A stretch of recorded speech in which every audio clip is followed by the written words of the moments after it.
It's November 3rd. STU Journalism and the New Brunswick Beacon present the Basement Tapes. Hi, I'm Justin Marshall. And I'm Tyler Lyons. Welcome to another edition of the STU Basement Tapes. We're going to go inside and get this show on the road. Let's go. Our lead stories are: Alcohol awareness on campus. genetically modified salmon strikes debate in Atlantic Canada. A new translation for Christian Mass. Alcohol-related deaths have taken the lives of university students that could have been prevented. 1 year after the death of Andrew Bartlett, residents of St. Thomas University are trying to educate students on alcohol safety and drinking in moderation. Vanessa Cormier has the story. Breaking the ice is just one reason university students choose to drink. Binge drinking, defined as 5 or more drinks on one occasion, is a problem on university campuses around the country.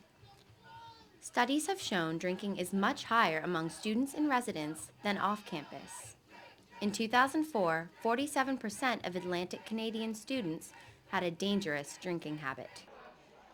St. Thomas University student Missy Tompkins believes that drinking has only gotten worse in her residence. There's definitely more drinking this year, I think, like more often. Residences at St. Thomas are looking to aid this problem by educating students on drinking in moderation. Chatham Hall residents held an alcohol awareness seminar Wednesday, open to all St. Thomas University students. Over 100 students were there to hear Dr. Rice Fuller speak about alcohol safety. Fuller is a counselor at the University of New Brunswick. I see that there are things that can help, including kind of the message that I talked about tonight, which is to encourage moderate drinking. Not to go in with a message of abstinence, because that just doesn't work. But to encourage and provide kind of ideas, and teach people how to drink moderately. Chatham's House President Stephen Butler helped to organize the event. I just feel as though general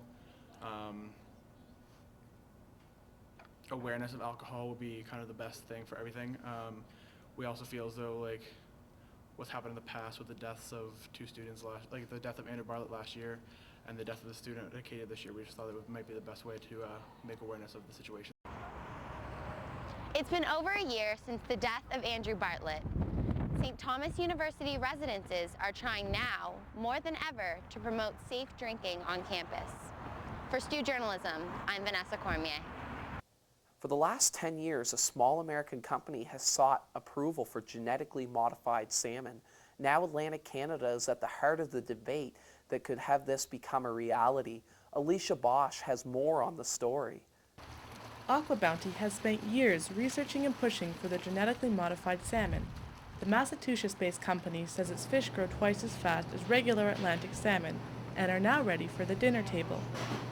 But not everyone is buying the line that genetically modified food is safe. Here at the Lord Beaverbrook Hotel, panelists express their concerns. The contamination of wild salmon is at risk. I say that is an extremely important situation. That it's the one and immediate matter that needs to be addressed, because there will be a major impact on wild salmon. It is difficult now in Atlantic Canada to have wild salmon survive, but this, if it's licensed, will kill it off completely. That's Leo Broderick, head of the PEI chapter of the Council of Canadians. Canada's smallest province houses an AquaBounty research facility. The company plans to grow genetically modified eggs and then ship them south to Panama to be raised. From there, they would be ready to enter U.S. markets. Many Canadians fear Canada will be quick to follow once American markets open up. If this happens, the salmon will be the first genetically modified animal in the world to be sold in stores. I'm very much concerned about what is happening to our food industry here in Canada and around the world. The increasing monopolization of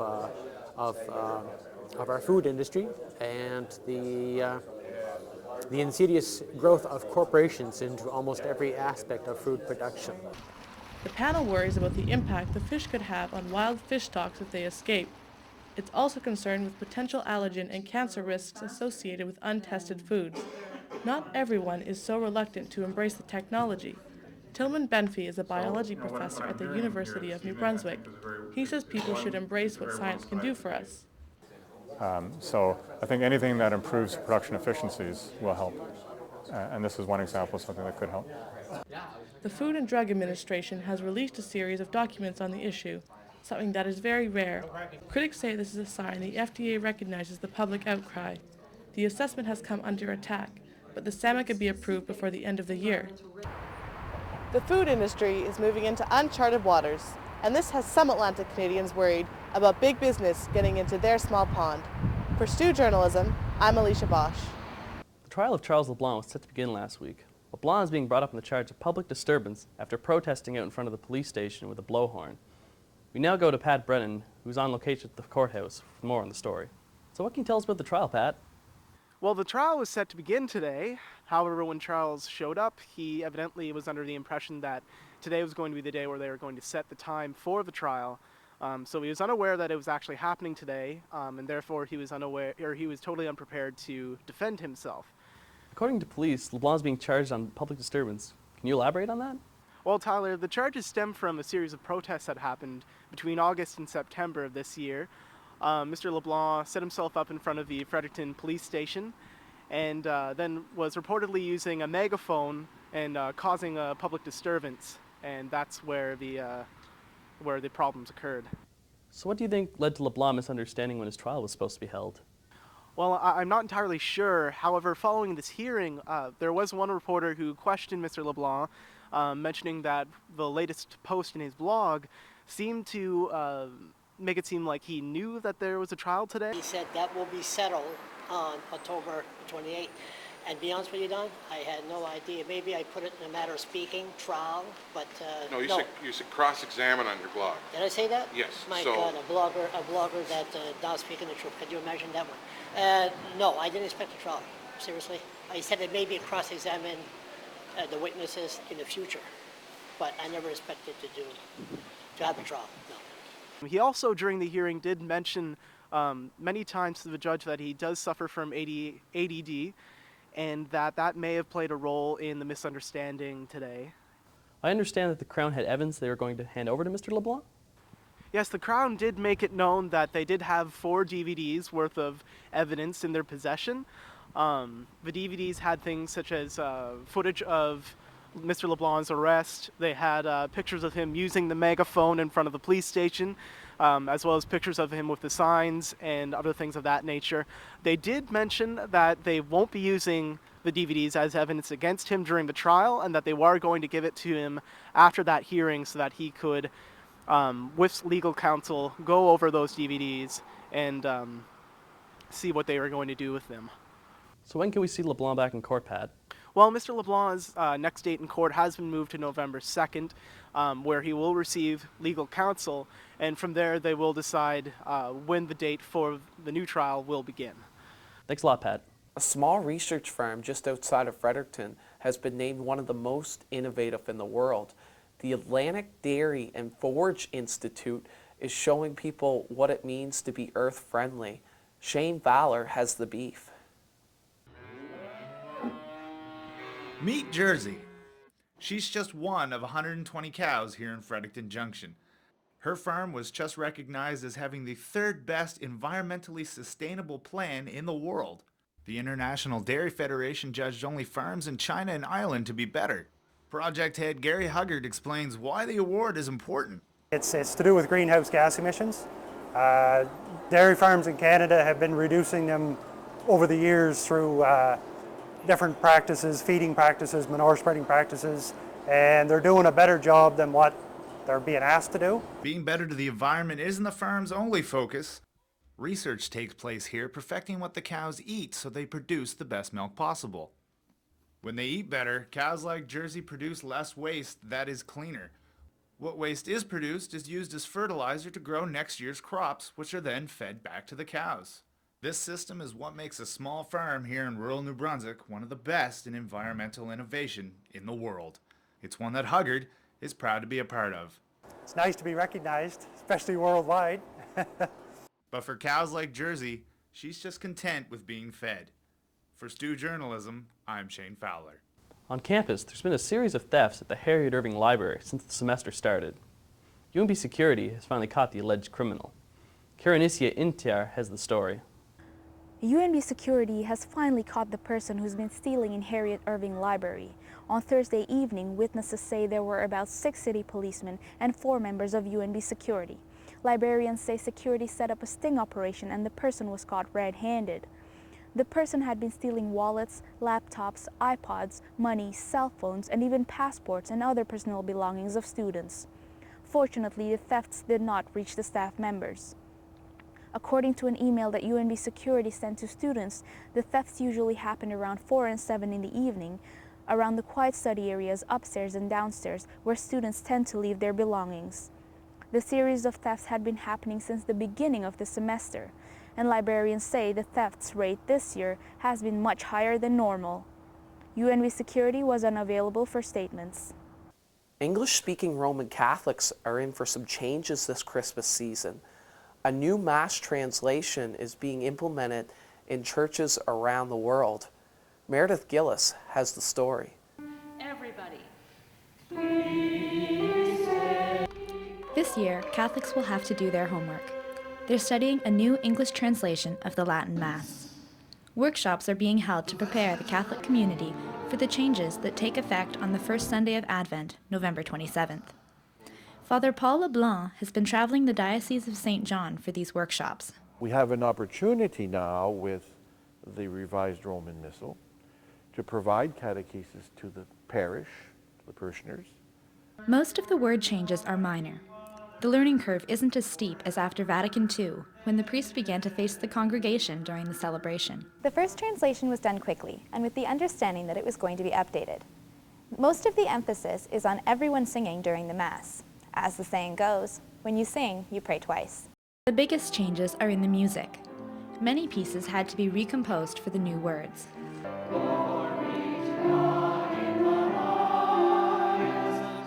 People involved in music ministry are learning the new Mass settings. They will teach the new music to the congregations. It took Moses 40 years. About 50 people from the Fredericton area took part in this weekend's workshop at St. Dunstan's. Interested to see about the new changes and to see what was changing or how it was going to affect the Mass, and just to get more information. During the workshop, questions were raised about the lack of gender-inclusive pronouns in the Mass.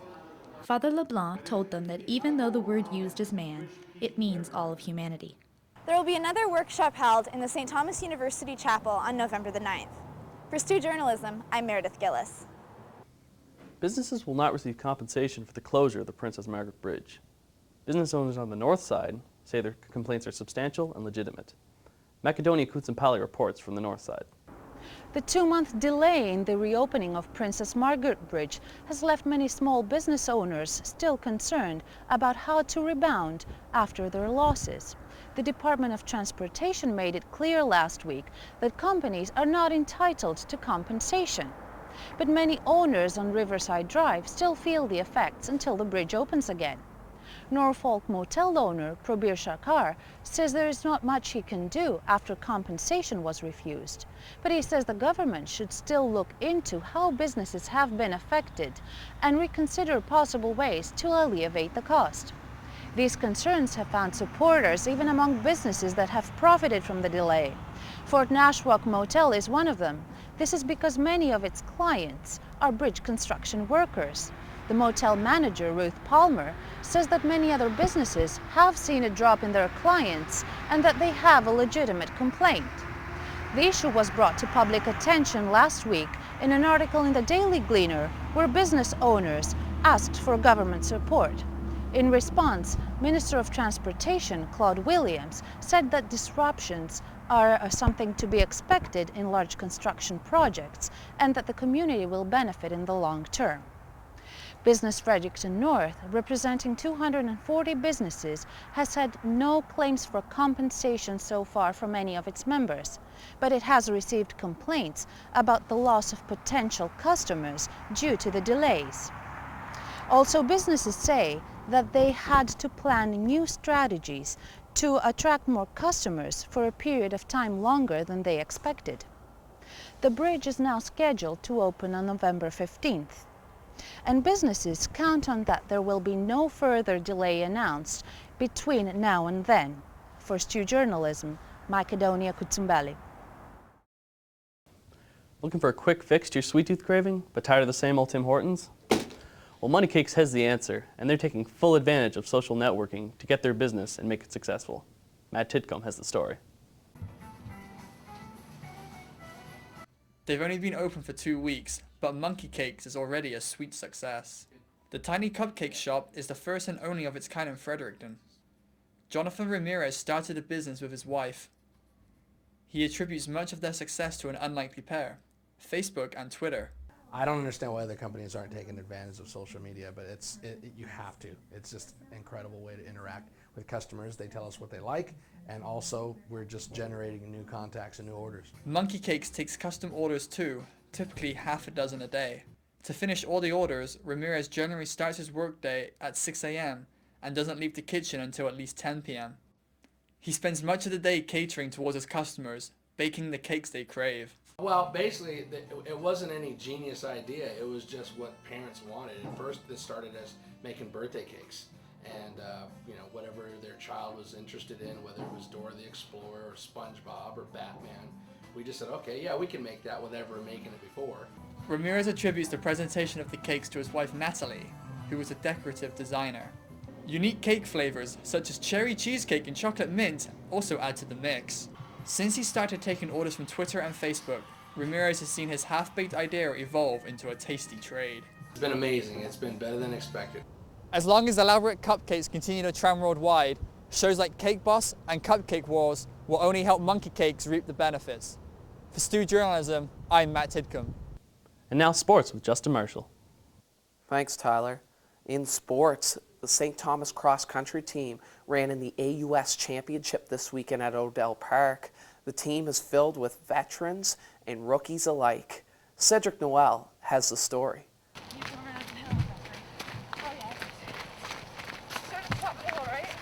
It's a cold and cloudy evening at Odell Park as the St. Thomas cross-country team has their last practice of the season. It's only 3 days until the AUS Championship race hosted by UNB at Odell Park. Last year, the team competed at the ACAA level and was among the top teams. This year, the team was promoted to the AUS, the highest level of university sport in Atlantic Canada. Scott Davis is the team's coach, who says he's looking forward to building the program in the following years. Well, we're real excited about the move from ACAA up to the AUS and the CIS. It's an opportunity to compete at the highest level possible in Canada. So it's always kind of been in the plans to move up. It's maybe a few years earlier than we originally planned, but it was always the plan to take the team and continue to build on it and make it continue to grow bigger and better every year. So this just continues with that plan. But Nathan Payton, this year's men's captain, says they've improved a lot in their first year at the AUS level. Being in AUS in general, it's a faster field. Scott's given us more pressure to train harder, but it's a good pressure, so we're getting more out of it.